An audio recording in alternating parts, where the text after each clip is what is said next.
ভগবান লাভ করা আর ঈশ্বরের তত্ত্বকে লাভ করা যদি এতই সহজ হতো, তাহলে ঘরে ঘরে একটা করে হরিদাস ঠাকুর জন্ম নিত। হচ্ছে কি, হরিদাস ঠাকুর একটা, সেই 500 বছর আগে একটাই হয়েছিল। মুসলমানের ঘরে থেকে 3 লক্ষ নাম জপ করতে পেরেছিল। আমরা আমাদের ঘরে জন্ম নিয়েই 3000 নাম জপ করতে পারি না। আর কি হরিদাসের আমরা প্রেম নেব, আর কি চৈতন্য চরিতামৃত নিয়ে কথা বলবো? এত সোজা নয়। ভগবান লাভ করা এত সোজা নয়। ভগবানকে লাভ করতে গেলে নিজের অঙ্গে অহমিকার 1 বিন্দু যদি থাকে, ভগবান তোমার কাছে আসবেই না কখনো।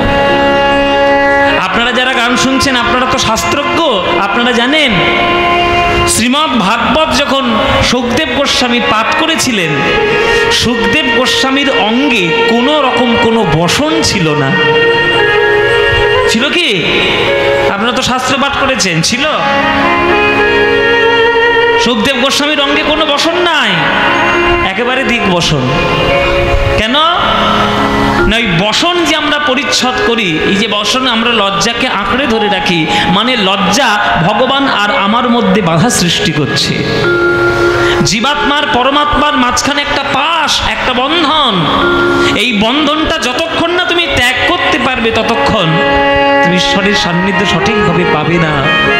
তাই সুখদেব গোস্বামীর অঙ্গে কোনো কাপড় ছিল না, অথচ তার জাগতিক কোনো কাম নাই, জাগতিক কোনো বিকার নাই, কিছুই নাই। কেন না, তিনি সকল ইন্দ্রিয়কে জয় করে নিয়ে ওই ইন্দ্রিয়ের অধিপতি পুরুষোত্তম ভগবান শ্রীকৃষ্ণের নাম জপ করেছেন, আর তার নাম তিনি জগতে প্রচার করেছেন।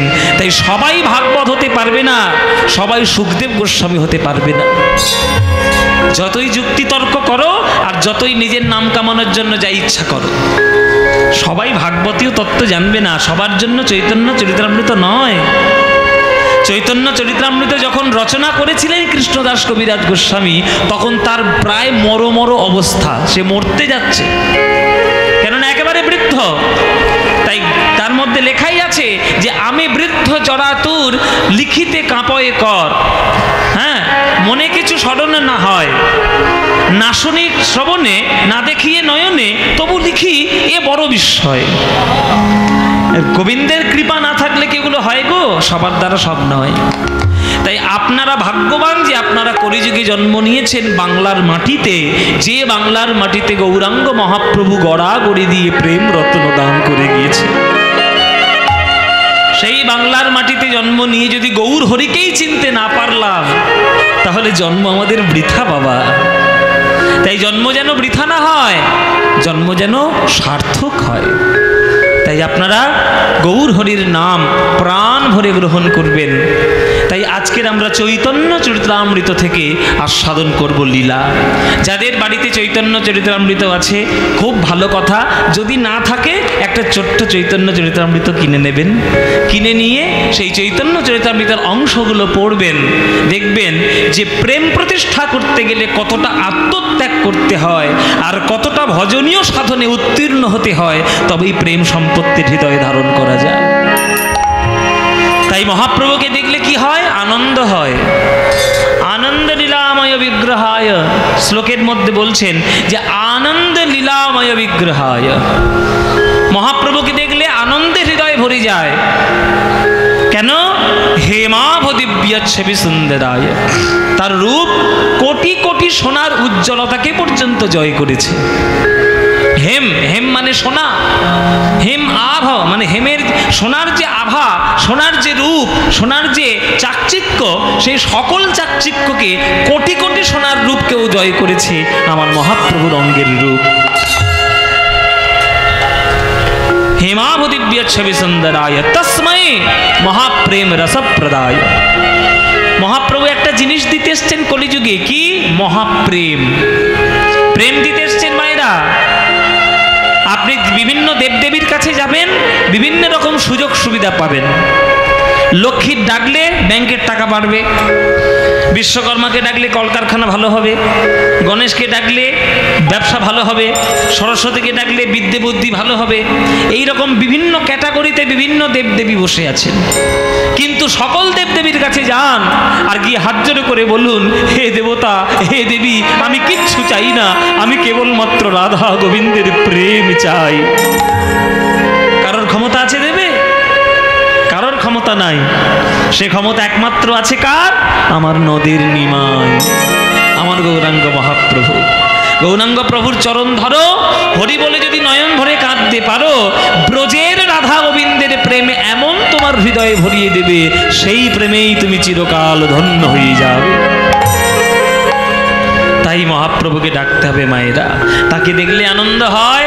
তিনি আমাদের প্রেমের স্বরূপ, তিনি আমাদের সকল ঊর্ধ্বে পঞ্চম পুরুষার্থ প্রেম আমাদেরকে প্রদান করে গেছেন। তাই যেখানে পারবে, সময় পাবে, যখনই সময় পাবে, ঘরে বাইরে যখন ইচ্ছা হবে তখন গৌর গৌর বলবে। ভজ গৌরাঙ্গ কহ গৌরাঙ্গ লহ গৌরাঙ্গের নাম রে। ভজ গৌরাঙ্গ কহ গৌরাঙ্গ লহ গৌরাঙ্গের নাম রে। ওগো যে জনা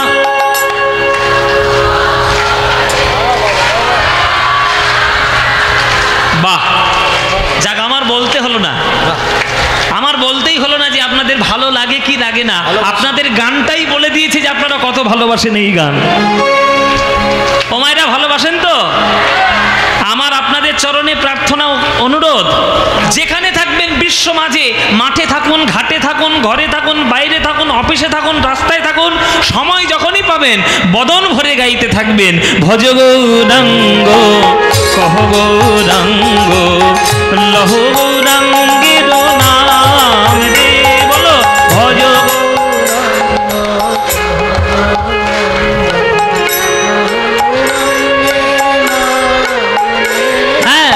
যে জনা গৌরাঙ্গ ভজে সে হয় আমার প্রাণ রে। যে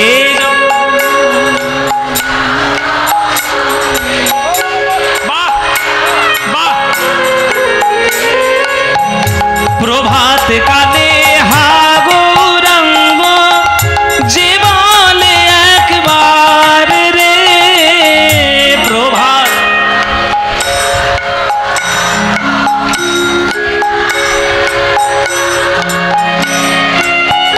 সেই জন আমার হয়, আমি হই তার রে। বলো সেই জন।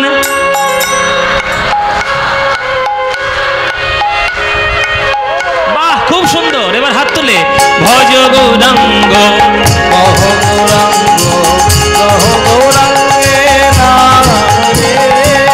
ভজ গৌরাঙ্গ কহ গৌরাঙ্গ কহ গৌরাঙ্গের নাম রে। যে জনা গৌরাঙ্গ ভজে, উলুধ্বনি উলুধ্বনি, আমার প্রাণ রে। যে জনা গৌরাঙ্গ ভজে সে হয় আমার প্রাণ রে। ভজ গৌরাঙ্গ কহ গৌরাঙ্গ লহ গৌরাঙ্গের নাম। নিতাই গৌর হরি। ভজ গৌরাঙ্গ কহ গৌরাঙ্গ লহ গৌরাঙ্গের নাম। বলো আনন্দ হয়েছে? হয়েছে আনন্দ? এই আনন্দর কোথাও পাবে? এই আনন্দ পেতে গেলে প্রতি বছর এইখানে কীর্তন শুনতে আসতে হবে। প্রতি বছর আসবেন তো? আপনারা সবাই আসবেন তো? হ্যাঁ, আমাকেও আসতে হবে। সেরেছে, এখন থেকে বায়না করে দিচ্ছে আমাকে। আমার প্রভু কৃপা যদি করে, আমার সময় সুযোগ যদি হয়, এখন তো নানান কাজে ব্যস্ত আছি মায়েরা, আপনারা তো জানেন। সারেগামাপায় চ্যাম্পিয়ন হয়েছি মানে অনেক কাজ অন্য ধরনের করতে হয়। তো সময় সুযোগ যদি হয় আর প্রভু যদি টানে, আমি নিশ্চয়ই আসব, কথা দিয়ে গেলাম। কিন্তু আমার কথা হলো যে আপনারা যেন গৌরকে গৌরকে হৃদয় থেকে কোনোদিন দূর করবেন না, যেন গৌর আপনার হৃদয় সিংহাসনের মধ্যে আলো করে থাকে। হ্যাঁ, তাই আপনারা গৌর নাম গাইলেন, সেই গৌরের বিষয়ক গ্রন্থ চৈতন্য চরিতামৃত, সেই চৈতন্য চরিতামৃত থেকে আমাদের কর্তৃপক্ষরা বলেই দিয়েছে যে চৈতন্য চরিতামৃতের গৌর লীলা আপনি আমাদেরকে শোনাবেন ভালো করে। আজকের আমরা আস্বাদন করব গম্ভীরায় মহাপ্রভুর লীলা। গম্ভীরায় মহাপ্রভুর প্রসঙ্গ আজকের আমরা আস্বাদন করব। চলুন, গম্ভীরায় মহাপ্রভু, তাহলে মহাপ্রভুর লীলা শুরু হোক। কত ভক্তের উদ্ধার মহাপ্রভু করেছেন সেই সব ভক্তের কথা আমরা জানব। চলুন শুরু করা যাক লীলা। মহাপ্রভু আমার নিমাই, নদের নিমাই, তার 48 বছর জীবনকাল। এই 48 বছরের দুটো ভাগ, একটা হচ্ছে নবদ্বীপ লীলার ভাগ, আর একটা হচ্ছে সন্ন্যাস লীলার ভাগ। 24 বছর বয়স পর্যন্ত তিনি নবদ্বীপ লীলা করেছেন, আর বাকি 24 বছর তিনি সন্ন্যাস লীলা করেছেন। তিনি আমাদেরকে প্রেম শেখানোর জন্য, আমাদেরকে একটু হরিবোল বলাবে এই আশায় মহাপ্রভু নিজের মায়ের কথা চিন্তা করেনি, নিজের স্ত্রীর কথা চিন্তা করেনি, শুধুমাত্র জগতের কথা চিন্তা করে সন্ন্যাস হয়ে চিরকালের মতো চলে গেলেন। সন্ন্যাস হয়ে চলে গেলেন। হরিবোল মায়েরা, যেদিন তিনি সন্ন্যাস নিয়েছিলেন শাস্ত্র মতে মোটামুটি রিসার্চ করে জানা গেছে যে সেটা হচ্ছে পয়লা মাঘ, মাঘ মাসের পয়লা, মানে 1 নম্বর তারিখ, মাঘ মাসের প্রথম দিন। সেই দিনটাতে তিনি সন্ন্যাসের মন্ত্র গ্রহণ করেছিলেন। তার সন্ন্যাসের গুরুকে, তার সন্ন্যাসের গুরু ছিল কেশব ভারতী। কেশব ভারতী তার সন্ন্যাসের গুরু ছিলেন। রাত্রির বেলায় তিনি পৌষ সংক্রান্তির দিনের রাত্রির বেলায় তিনি গৃহত্যাগ করলেন। গৃহত্যাগ করে তিনি ভোর বেলায় এসে হাজির হলেন কাটোয়া, সুরধুনী গঙ্গার তীর কাটোয়া। কাটোয়াতে এসে একটা বট গাছের তলায় বসে তিনি অপলক দৃষ্টিতে আকাশের দিকে তাকিয়ে রয়েছেন, উদাসীনভাবে তাকিয়ে আছেন, আর মনে মনে ভাবছেন আজকের আমার সংসার জীবনের শেষ দিন, আজকের থেকে আমার নতুন করে এক জীবন শুরু হবে। আমাকে মনে রাখলে চলবে না আমার নাম বিশ্বম্ভর মিশ্র, আমাকে মনে রাখলে চলবে না আমার পিতার নাম জগন্নাথ মিশ্র, আমাকে মনে রাখলে চলবে না শচীরানী দেবী আমার মা, আমাকে মনে রাখলে চলবে না আমি বিবাহিত, আমাকে মনে রাখলে চলবে না বিষ্ণুপ্রিয়া আমার স্ত্রী। আজকের থেকে গুরুদেবের চরণে সমর্পণ করব, আর নতুন এক জীবনের অধ্যায় আমি শুরু করব। এই বলে আকাশের দিকে তাকিয়ে হাহুতাশ করে মহাপ্রভু উদাসীন হয়ে বসে আছে, উদাসীন হয়ে বসে আছে। কাটোয়ার লোকেরা, মায়েরা, যখন কাটোয়ার লোকেরা জানতে পারলো যে একটা ছেলে এসেছে কেশব ভারতীর আশ্রমে ওই দীক্ষা নেবে বলে, সবাই ছুটে ছুটে দেখতে আসছে মহাপ্রভুকে। নিমাইকে সবাই দেখতে আসছে। আর যারা যারা একবার নিমাইকে দেখছে বাবা, তাদের আর বাড়ি ফেরার ক্ষমতা নেই, কেননা তারা জমে বরফ হয়ে যাচ্ছে ওই সুরধুনী গঙ্গার তীরে। কেননা ওই মহাপ্রভুর রূপ যে একবার দেখবে তার হৃদয় একেবারে গলি পাগল হয়ে যাবে। ওই কোঁকড়ানো চুল আর দেখা যাবে না। ওই মহাপ্রভু, ওই যে ওই রূপ, কোটি কাঞ্চনের জয় করা রূপ, ওই রূপ আর কেউ দেখতে পাবে না। তাই সবাই কাটোয়াতে নয়নের জলে কাঁদছে যে এই ছেলেটা সন্ন্যাসী হবে, এই ছেলেটা সন্ন্যাসী হবে। এই ছেলেটার ঘরের লোকেরা বাইরে বার করতে আজ্ঞা দিল কি করে?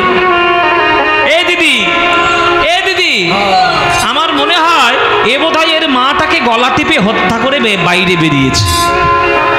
হ্যাঁ, বউটাকে মনে হয় একবারে গলায় পা তুলে দিয়ে হত্যা করে বোধহয় বাড়িয়েছে। এটা লোকের ধারণা যে মহাপ্রভু নিমাই মনে হচ্ছে এরকম করেছে, নইলে এই রকম নিমাইকে কেউ কোনোদিন বাইরে বের করবে না। কে আবার মাইকটা ছেড়েছে? বন্ধ করতে হবে ওটা। কর্তৃপক্ষকে বলছি মাইকটা বন্ধ করুন, আওয়াজটা এসে ডিস্টার্ব করছে। কীর্তনের ভক্তি পরিবেশ নষ্ট হয়ে যাবে। মাইক যারা বাজাচ্ছে ওই পুতুল নাচ বোধহয় কিছু একটা হচ্ছে ওখানে, মাইকটা বন্ধ করতে হবে। মন্দিরে মনে হচ্ছে এত জোরে আওয়াজ এলে হবে না। যাত্রা চালিয়ে দিয়েছে। যাত্রা চালিয়ে বসে আছে। জয়নি তাই গলা টিপে মনে হয় হত্যা করে নইলে বেরিয়েছে, নইলে এমন সোনার টুকরো ছেলেকে কে বাইরে বাইরে সন্ন্যাসী হওয়ার জন্য কে আজ্ঞা দেবে? কেউ আজ্ঞা দিতে পারে না, কেউ দিতে পারে না। ও যদি আমাদের ছেলে হতো না, বুকের মাঝখানে জড়িয়ে ধরে সোনার শিকল দিয়ে পাটাকে জড়িয়ে রেখে দিতাম, যাতে ওই নিমাই কোনোদিন আমাদের ছেড়ে যেতে না পারে। বলো বলো দিদি, বলো, কোন মায়ের প্রাণ কি সইতে পারে? মায়ের প্রাণ সইতে পারে, কোন মায়ের প্রাণ কি সইতে পারে? মায়ের প্রাণ সইতে পারে। এমন ছেলে সন্ন্যাস দিয়ে কোন মায়ের প্রাণ কি সইতে পারে? এমন ছেলের সন্ন্যাস দিয়ে মায়ের প্রাণ সইতে পারে। ও মায়েরা, মনে করো তুমি রাস্তা দিয়ে হেঁটে হেঁটে যাচ্ছ, রাস্তায় যেতে যেতে এক থলি সোনার মোহর কুড়িয়ে পেয়েছ। সোনার মোহর, বড় বড় সোনার মোহর। কেউ যদি কোটি কোটি টাকার সোনার মোহর কুড়িয়ে পায়, সে কি বাজারে ছড়িয়ে বেড়াবে না পাড়ায় ঢাক পিটিয়ে বেড়াবে মোহর পেয়েছি, মোহর পেয়েছি, মোহর পেয়েছি করে? কেউ বলে বেড়াবে কি? সেই মোহরগুলো কিনে সে কি করবে? আগেই গিয়ে সিন্ধুকে জমা করে দেবে। কেননা ওই রত্নটা ছড়ানোর রত্ন নয়। মহাপ্রভু যে কোনো গৌর ভক্তের হৃদয়ের কোটি কোটি সম্পত্তির থেকেও কোটি কোটি গুণ বড়। তাই কোনো গৌর ভক্তের হৃদয়ে যদি গৌর একবার বাস করে, সেই ভক্ত কি কোনোদিন গৌরকে হৃদয় থেকে দূর করতে পারে? পারে না। কাটোয়ার লোক সবাই এসে কাঁদছে। কেশব ভারতী এসে উপস্থিত হয়েছেন। নিমাই, কেন এসেছো নিমাই? গুরুদেব, আপনার কাছে আমি এসেছি, দয়া করে আপনি আমাকে সন্ন্যাস মন্ত্রে দীক্ষা দিন। এই বয়সে সন্ন্যাস? তোমার মাত্র 24 বছর বয়স নিমাই, আর 24 বছর বয়সে তুমি সন্ন্যাস হবে? তুমি তো শাস্ত্রজ্ঞ ছেলে, তুমি তো শাস্ত্র পড়েছো, তোমার তো এরকম কথা বলা উচিত নয়। ভারতীয় শাস্ত্রীয় সম্বন্ধে তোমার তো জ্ঞান যথেষ্ট। ভারতবর্ষের শাস্ত্রে চতুরাশ্রম প্রথা রয়েছে: ব্রহ্মচর্য, গার্হস্থ, বানপ্রস্থ, সন্ন্যাস। একটা মানুষের আয়ু যদি 100 বছর হয়, 25 বছর পর্যন্ত করতে তার হয় ব্রহ্মচর্য, 25 থেকে 50 গার্হস্থ, 50 থেকে 75 বানপ্রস্থ, আর 75 হয়ে গেলে আর সংসারের ওই বন্ধনের মধ্যে জড়িয়ে থাকলে চলবে না, তাকে সন্ন্যাস হয়ে চলে যেতে হবে। তাহলে এটাই চতুরাশ্রম প্রথা। তাহলে তোমার সবে বিবাহ হয়েছে, বিষ্ণুপ্রিয়ার সঙ্গে সবে তোমার অগ্নি সাক্ষী করে 7 ফেরে তুমি বিবাহ করেছো, আর এক্ষুনি তুমি চলে এসছো সন্ন্যাস নিতে। এখন তোমার গার্হস্থ জীবন বাকি, বানপ্রস্থ বাকি, তারপরে তো সন্ন্যাস। তো এখনই তোমার সন্ন্যাস দেওয়া যাবে না। তখন নিমাই বলছে, গুরুদেব, আমি যা বোঝার বুঝেছি। যার হয় তার 4-এ হয়, আর যার হবার নয় তার 4 লক্ষতেও হবার নয়। কেশব ভারতী বলছে, নিমাই, আমার সঙ্গে তর্ক করো না, অন্তত 50 বছর তোমার বয়সটা হোক, তারপরে তুমি সন্ন্যাসটা নিতে এসো। প্রভু বলছেন, গুরুদেব, 5টা অহংকার যদি মনের মধ্যে থাকে, তাহলে 50-এতেও হয় না, 50-এতেও হয় না, 50-এতেও হয় না, 50-এতেও হয় না। অহংকার না কাটিলে 50-এতেও হয় না, অহংকার না কাটিলে 50-এতেও হয় না। 5টা অহংকার যদি না কাটে, তাহলে 50 বছর বয়সেও তার হবে না। কেশব ভারতী বলছে, ঠিক আছে, 50-এ না হোক, 60 বছর বয়সে নিশ্চয়ই হবে। প্রভু বললেন, 60-এতেও হয় না, 60-এতেও হয় না। ষড়রিপু না কাটিলে 60-এতেও হয় না, ষড়রিপু না কাটিলে 60-এতেও হয় না।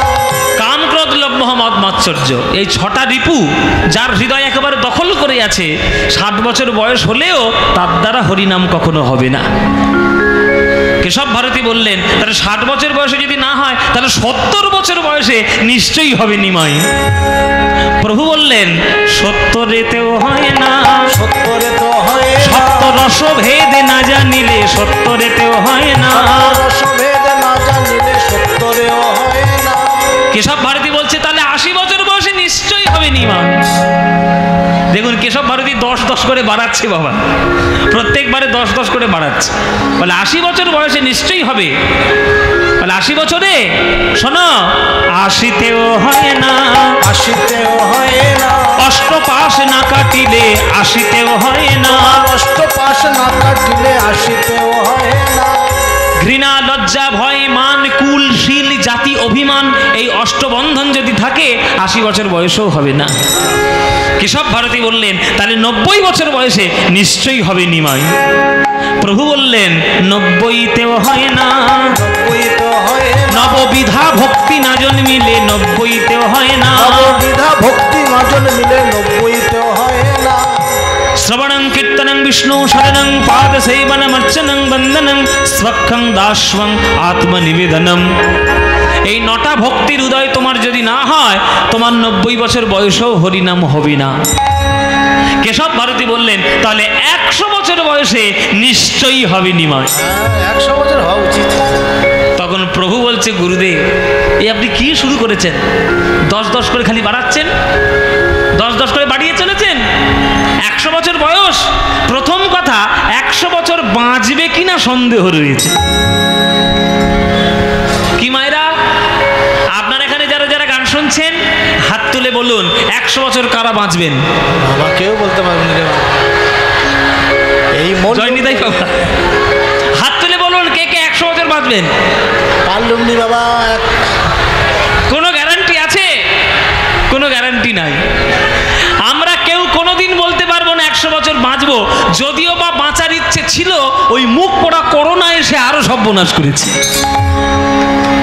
তাই না? ফুসফুসি ডাউন করে দিয়েছে। তাহলে ফুসফুসি আমাদের ডাউন হয়ে গেছে। এই ফুসফুসি নিয়ে, ঝাঁঝরা ফুসফুসি নিয়ে আমরা কি করে 100 বছর বাঁচবো? তাহলে 100 বছর বাঁচবো কিনা প্রথম কথা সন্দেহ রয়েছে। আর দ্বিতীয় কথা, যদিও বা 100 বছর এসে বেঁচে যায়, তবুও তার দ্বারা হরিনাম হবে না। কেন? বলে সৎ সঙ্গ না করিলে 100তেও হয় না। আমি সৎসঙ্গ না করিলে 100তেও হয় না। সৎ সঙ্গ না করিলে 100তেও হয় না। সৎসঙ্গ না করিলে 100তেও হয় না। এটা একটা গুরুত্বপূর্ণ ব্যাপার বাবা। 100 বছর বয়স হয়ে গেছে, তবুও সে সৎসঙ্গ জীবনে করেনি। লোকের পরনিন্দা, পরচর্চা, কি করে লোকের সর্বনাশ হবে, কার ঘরে গিয়ে আগুন লাগাবে, কার ঘরে গিয়ে বোম মারবে, কার কি খুন করবে, এই সমস্ত চিন্তা তার 100 বছর বয়সও হচ্ছে। তাহলে তার দ্বারা কি হরিনাম হবে? হবে বাবা? হওয়া কি সম্ভব? তাহলে 100 বছর বয়স হয়ে গেছে, তুমি সৎসঙ্গ এখনো করলে না, তোমার দ্বারা 100তেও হরিনাম হবে না। তখন কেশব ভারতী বলছে তাহলে 100 বছর বয়সে না হোক, 110 বছর বয়সে নিশ্চয়ই হবে। বলে 100 বছর বাঁচবে কিনা সন্দেহ, 110 যদিও বা বেঁচে যায় তবুও হবে না। বলে কেন হবে না? বলে দশেন্দ্রিয় না কাটিলে 110 হয় না। দশেন্দ্রিয় না কাটিলে 110 হয় না। দশেন্দ্রিয় না কাটিলে 100তেও হয় না। দশেন্দ্রিয় না কাটিলে 100তেও হয় না। 10 ইন্দ্রিয় কাটলো না, 110এও হবে না। 10 ইন্দ্রিয় কি কি? চক্ষু, কর্ণ, নাসিকা, জিহ্বা, ত্বক, মুখ, পাদ, পানি, পায়ু, উপস্থ। এই 10টা ইন্দ্রিয়ের বন্ধন যদি তুমি কাটাতে না পারো, তাহলে কিন্তু 110 বছর বয়সেও হবে না। তখন কেশব ভারতী বলছে শোনো নিমাই, আমার শেষ কথা, 120 বছর বয়সে নিশ্চয়ই হবে। প্রভু বললেন 120এও হয় না। 120 হয় না। 120এও হয় না। 120 হয় না। বিষয় বিষ না কাটিলে, হরি বল হরি বল, বিষয় বিষ। 120 বছর বয়স হয়ে গেছে, মরতে যাচ্ছে, মরণের বিছানায় শুয়ে আছে, বৈষ্ণবরা এসেছে, বুকে গীতা রেখেছে, তুলসী পাতা রেখেছে, আর বলছে 120 বছর বয়স, সারা জীবন রোজগার করেছিস, এবার যাবার সময় হয়েছে, এবার একটু হরি বল বল বাবা, হরি বল বল। সেই 120 বছর বয়সে মরণের বিছানা ছেড়ে উঠে বলছে না, এখন আমার 2 বিঘে জমি পাওনা আছে, কবে পাবো বলো? তাহলে 120 বছর বয়সেও যদি তার বিঘে মেঘে জমির কথা মনে পড়ে, গোবিন্দের কথা উচ্চারণ করতে না পারে, তাহলে 120 বছর বয়স হলেও বিষয় বিষ না কাটিলে 120 হয় না। বিষয় বিষ না কাটিলে 120 হয় না। বিষয় বিষ না কাটিলে 120 হয় না। বিষয় বিষ না কাটিলে 120 হয় না। কেশব ভারতী হাত জোড় করে বলছে, আমার ঘাট হয়েছে নিমাই, আমার অন্যায় হয়ে গেছে, তোমার সঙ্গে তর্ক করতে যাওয়াটা আমার ভুল। ঠিক আছে, আমি তোমায় দীক্ষা দেব সন্ন্যাস মন্ত্রে, যাও মধু পরামানিকের কাছ থেকে মুন্ডন করে এসো। মুন্ডন মানে কি মায়েরা? ও আপনাদের দেশেও ন্যাড়া বলে? আবার কি বল? আমি ভাবছিলাম মেদিনীপুরে হয়তো অন্য কিছু বলে, আমাদের দেশে বলে নাড়া। নাড়া হয়ে গেছে, হ্যাঁ ন্যাড়া। তাহলে মুন্ডন, কেননা মুন্ডন না করলে তো হবে না, তা তুমি মধু পরামানিকের কাছ থেকে মুন্ডন করে এসো। পরামানিক মানে কি বাবা? যাক, পরামানিক মানে হচ্ছে নাপিত। যারা নাপিতগিরি করে, নাপিতগিরিটা যাদের উপার্জন বা জীবিকা, তাদেরকে বলা হয় পরামানিক। আচ্ছা, এখানে একটা আশ্চর্যের বিষয় হলো যে মধু ছাড়া কাটোয়াতে কি তখন আর কোনো নাপিতই ছিল না? প্রভুকে মধু পরামানিকের কাছেই পাঠাতে হবে। এটা হচ্ছে কেশব ভারতীর কায়দা। কেননা কেশব ভারতী জানে মধু পরামানিক বিনা পয়সায় কারোর মাথায় খুর ঠেকায় না। আর নিমাই যখন ঘর থেকে বেরিয়েছে, পকেটে করে নিশ্চয়ই কোনো পয়সা নিয়ে আসেনি, তাহলে পয়সা দিতে পারবে না, মুন্ডন হবে না, আমাকে দীক্ষাও দিতে হবে না। এগুলো কেশব ভারতীর চালাকি। কিন্তু যতই ভক্ত চালাকি করুক না কেন, অন্তর্যামী ভগবানের কাছে কি ধরা পড়ে যাবে না? আজকের গৌরাঙ্গ মহাপ্রভু এসেছেন মধু পরামানিকের কাছে। এ মধু, মধু, এ মধু, কে? ঠাকুর নাকি? বলো ঠাকুর, কি দরকার? এই মধু, গুরুদেব আমাকে বলে পাঠিয়েছে তোর কাছে একটু মুন্ডন করাতে, আমাকে একটু মুন্ডন করিয়ে দিবি বাবা? মধু পরামানিক বলছে, দেখো ঠাকুর, গুরুদেব বলুক আর যেই বলুক, আমার একটা বদনাম আছে, ফেলো করি মাখো তেল, আমি কি তোমার পর? আমি নিশ্চয়ই মুন্ডন করাবো ঠাকুর, পয়সাটা আগে দাও, পয়সা দাও। হাঁ করে দেখছো কি? পয়সা দাও। ওই দেখো কিরম হাঁ করে তাকিয়েছে।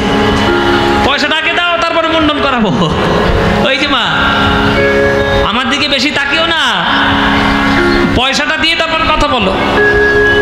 তখন প্রভু বলছেন যে দেখ মধু, ঘর থেকে যখন বেরিয়েছিলাম আমি তো আর সোনা দানা টাকা পয়সা কিছু নিয়ে আসিনি, পয়সা আমি দিতে পারলাম না বাবা। পয়সার পরিবর্তে তোকে আমি একটা কথা দিয়ে গেলাম, তোকে আমি ভব নদী পার করে দেব, তোকে আমি ভব নদী পার করে দেব। মধু পরামানিক ভেবেছে যে তমলুকের পাশে যেমন গঙ্গা নদী আছে, তেমন বোধহয় ভব বলে কোন একটা নদী আছে, সেই নদীতে বোধহয় পারাপার হয়। ও ঠাকুর, গলায় তোমার পইতে আর তুমি নাবিকগিরি করো? বলে হ্যাঁ রে, হ্যাঁ আমি নাবিকগিরি করি। একবার তোকে পার করিয়েছিলাম যখন ছিলে মাতৃ জঠরে, ঊর্ধ্ব পদে হেঁট মুন্ডে, আর বলেছিলে হে গোবিন্দ গর্ভ যন্ত্রণা থেকে মুক্তি দাও, সেই দিন মুক্ত করেছিলাম মধু। আবার একদিনই তোকে পার করে দেব, যেদিন জগতের কার্য সমাধা করে এই জগতে ছেড়ে যখন ওই জগতে চলে যাবি, বলো হরি হরি বল বলতে বলতে জগতে ছেড়ে, সেই দিনে আমি তোকে পার করিয়ে দেব ওরে মধু, ওই ভব নদী পার করাবো। তখন বলছে বেশ, ভব নদী যখন পার করাবে তাহলে এসো মুন্ডনটা করাই। এই বলে খুর নিয়ে, বাবা খুর নিয়ে মহাপ্রভুর মস্তক মুন্ডন করতে গেছে। যেই টান দিয়েছে,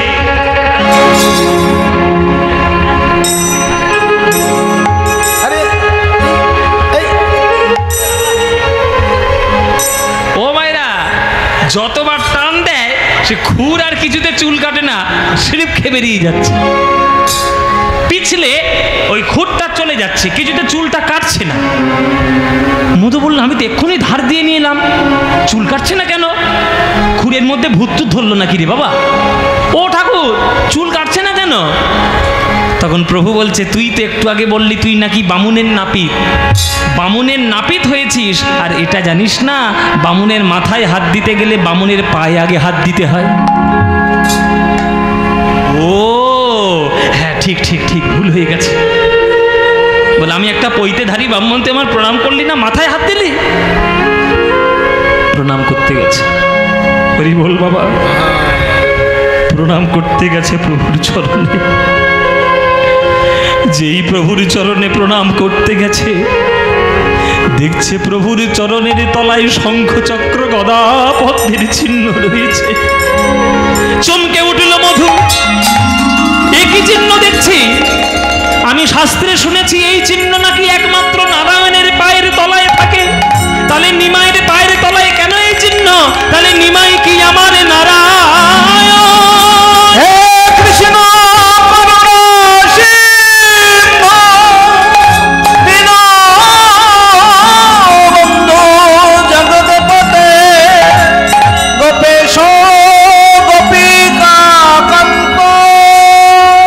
রাধাকান্ত নমঃ স্তুতে। চরণটা জড়িয়ে ধরেছে মধু। প্রভু, প্রভু, প্রভু, তুমি আমার নারায়ণ, তুমি আমার নারায়ণ। আমার কত সৌভাগ্য, আমার নারায়ণ আমার কাছে এসেছে মুন্ডন করাতে। কিন্তু তার সঙ্গে সঙ্গে আমার কত দুর্ভাগ্য, আমার নিমাই এসেছে আমার কাছে মুন্ডন করতে। কেননা নিমাই, একবার যদি মুন্ডন করিয়ে দিই, তোমার এই অপরূপ রূপ আর কেউ জগতে দেখতে পারবে না নিমাই। তাই মুন্ডন করিয়ে দেব, কিন্তু তোমার চরণ ধরে আমি প্রতিজ্ঞা করলাম, তোমার মুন্ডনটাই হলো আমার জীবনের শেষ মুন্ডন। এই মুন্ডনটা করিয়ে দিয়ে আমি কি করব জানো নিমাই?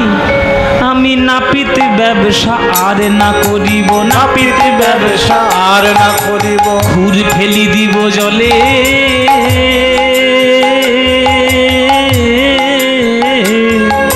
নাপিত ব্যবসা আর না করিব, খুর ফেলি দিব জলে। ওগো প্রভু, আমি তব শনে যাব, তব শনে যাব মাগিয়া খাইব। শনে যাব মাগিয়া খাইব, আমি প্রভু শনে যাব মাগিয়া খাইব, শনে যাব মাগিয়া খাইব। রসিকানন্দে বলে প্রভু শনে যাব মাগিয়া খাইব, রসিকানন্দে বলে। প্রভু আমি তোমার সঙ্গে যাব, আমি তোমার সঙ্গে যাব, তোমার চরণ ধরে ধরে আমি তোমার সঙ্গে যাব। তোমার চরণ ধরে আমি তোমার সঙ্গে যাব। তোমার চরণ ধরে ধরে মুখে গৌরী গৌরী গৌরী বলে, তোমার চরণ ধরে গৌর গৌর গৌর বলে, তোমার চরণ ধরে কৃষ্ণ কৃষ্ণ কৃষ্ণ বলে, তোমার চরণ ধরে হরি হরি হরি বলে, তোমার চরণ ধরে আমি তোমার সঙ্গে যাব, আমি তোমার সঙ্গে যাব। ব্যাস, মুন্ডন হয়ে গেল। কেশব ভারতী ভেবেছিল হয়তো মুন্ডন হবে না, কিন্তু হলো ঠিক। কেননা প্রভুর চালাকি কার কাছে আর বাধা পাবে? কেউ বাধা দিতে পারবে বাবা? কেশব ভারতীর কাছে মুন্ডন করে যখন নিমাই এলো, তখন কেশব ভারতীর বুকের ভিতরটা ধুকপুক করছে যে এইবার তো মন্ত্র দিতে হবেই, আর মন্ত্র দেওয়া মানেই আমার নিমাই চলে যাবে। শেষ একটা চেষ্টা করে দেখি, একটা শেষ বুদ্ধি খেলিয়ে আমি দেখি, দেখি নিমাই কাটকানো যায় কি না। ও নিমাই, গুরুদেব আমি মন্ত্র ভুলে গেছি বাবা। কোন মন্ত্রে দীক্ষা দিতে হয় আমি মন্ত্র ভুলে গেছি, কি হবে, সর্বনাশ হয়ে গেছে। প্রভু তখন মুচকি মুচকি হাসছে, আপনি মন্ত্র ভুলে গেছেন? গতকাল রাত্রে স্বপ্নের মধ্যে আমি একটা মন্ত্র পেয়েছি, দেখুন তো এইটাই সেই মন্ত্র কিনা। হ্যাঁ বলো কি, স্বপ্নের মধ্যে মন্ত্র পেয়ে গেছো? বলে হ্যাঁ মন্ত্র আমি পেয়েছি, তবে সেটা সন্ন্যাসের মন্ত্র কিনা জানি না, আপনার কানে কানে বলছি, আপনি শুনে দেখুন সন্ন্যাস মন্ত্র কিনা। দেখি কই কানে বলো দেখি। মহাপ্রভু আমার নিমাই সেই মন্ত্রটা কেশব ভারতীর কানে যেই বলেছে, কেশব ভারতী চমকে উঠেছে। এই তো সেই মন্ত্র। নিমাই কি করে জানলো? ও নিমাই, জানলে কি করে নিমাই? তাহলে আমি তো স্বপ্নে পেয়েছি গুরুদেব। বলে মন্ত্র যখন পেয়ে গেছে তাহলে তার বাধা দিয়ে কোনো লাভ নেই, এসো তোমার কানে আমি এই মন্ত্রটা বলে দিই। এই বলে প্রভুর কর্ণে কেশব ভারতী সেই মন্ত্র প্রদান করলেন। দীক্ষা হয়ে গেল। সোনার টুকরো সোনার নদের সোনার নিমাই চিরকালের মতো আজ ভক্তদের ছেড়ে চলে যাবে। যাওয়ার আগে কেশব ভারতী করজোরে বলছে, ও নিমাই, আমি এত এত শিষ্যকে আমি দীক্ষা দিয়েছি, কিন্তু কোনো শিষ্যকে দীক্ষা দেওয়ার পর আমার চোখ থেকে কখনো জল পড়েনি। কি জাদু করেছো নিমাই তুমি? তুমি বুঝতে পারছো না যে কত শত শত ভক্তের হৃদয়কে তুমি ব্যথা দিলে। নিমাই, তোমাকে আমি দীক্ষা দিলাম, আমার একটা শেষ প্রশ্নের তুমি উত্তর দাও। বলো দেখি নিমাই কে কার গুরু? বলো দেখি নিমাই কে কার গুরু? বলো দেখি নিমাই কে কার গুরু? বলো দেখি নিমাই কে কার? বলো তুমি গুরু না আমি গুরু? বলো দেখি নিমাই কে কার গুরু? তুমি গুরু না আমি গুরু, বলো দেখি নিমাই কে কার গুরু? হরি বল বাবা। গুরুকে কেশব ভারতী মন্ত্র ভুলে গেছিল, সেই মন্ত্র কিন্তু পেয়েছে, ঠিক কিনা? সেই মন্ত্র মহাপ্রভু কানে বলেছে, আর সেই মন্ত্রটাই ঘুরিয়ে কেশব ভারতী নিমাইয়ের কানে বলেছে। তাহলে গুরুটা হলো কে? কে গুরু হলো বাবা? কেশব ভারতী বলছে, ও নিমাই, বলো দেখি নিমাই কে কার গুরু? বলো দেখি নিমাই কে কার গুরু? বলো তুমি গুরু না আমি গুরু? বলো দেখি নিমাই কে কার গুরু? তুমি গুরু না আমি গুরু, বলো দেখি নিমাই কে কার? বলো তুমি গুরু না আমি গুরু? বলো নিমাই, আসলে তুমি হলে জগৎ গুরু। ও নিমাই, আসলে তুমি হলে জগৎ গুরু, কৃপা করে আমায় করলে গুরু। তুমি হলে জগৎ গুরু, কৃপা করে আমায় করলে গুরু। তুমি হলে জগৎ গুরু, কৃপা করে আমায় করলে গুরু। তুমি হলে জগৎ গুরু, বলো দেখি নিমাই কে কার গুরু? বলো দেখি নিমাই কে কার গুরু? বলো দেখি নিমাই কে কার গুরু? অদ্য হইতে নাম তোমার শ্রীকৃষ্ণ চৈতন্য। শ্রীকৃষ্ণ চৈতন্য, কৃষ্ণ নাম দিয়া জীবের করাও তুমি ধন্য। করাও তুমি ধন্য। হরি নাম দিয়া জীবের করাও তুমি ধন্য। করাও তুমি ধন্য। হরি নাম দিয়া জীবের করাও তুমি ধন্য।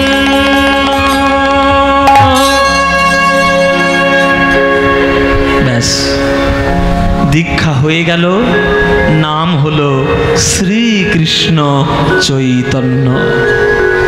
সেই শ্রীকৃষ্ণ চৈতন্য নাম নিয়ে কৃষ্ণ নাম গাইতে গাইতে জগৎ উদ্ধার করার জন্য প্রভু আমার বেরিয়ে গেলেন। সারা ভারতবর্ষের লোক মহাপ্রভুর এই কৃষ্ণ নামে পাগল হলো। যাকে কাছে পেয়েছে তারই চরণটা বুকে জড়িয়ে ধরে শুধু কৃষ্ণ কৃষ্ণ কৃষ্ণ। ভজ শ্রীকৃষ্ণ কহ শ্রীকৃষ্ণ, লহ শ্রীকৃষ্ণের নাম রে।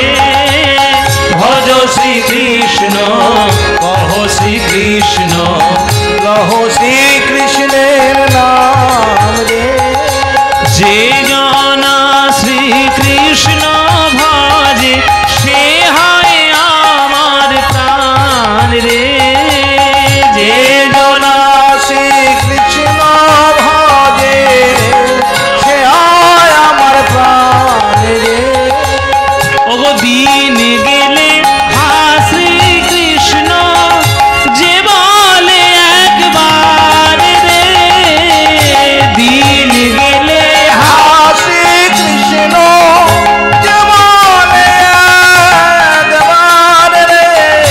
সেই জন আমার হয়, আমি হই তার রে। সেই জন আমার হয়, আমি হই তার রে। আহা ভজ শ্রীকৃষ্ণ লহ শ্রীকৃষ্ণ, লহ শ্রী